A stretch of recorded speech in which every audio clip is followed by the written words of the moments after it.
Hey friends, if you wish to fix Windows installation error 0x800F0955-0x20003, then please watch this video. I will guide you through the resolutions. The first solution is to run the Windows Update Troubleshooter. Right click on the Start button and select Settings from the menu. Now go to the System tab on the list on the left hand side. In the right pane, scroll down and click on Troubleshoot. Select Other Troubleshooter.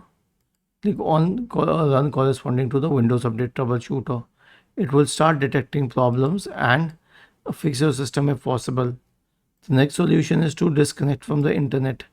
All you need to do is click on the system tray, click on your Wi-Fi option here and select the option to disconnect.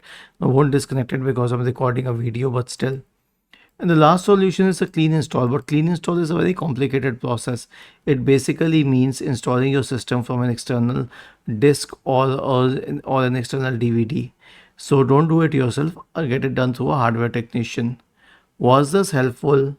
If yes, then please subscribe to the channel. If not, then let us know in the comment section of the video on how we could help you further. Thank you for watching this video and have a nice day.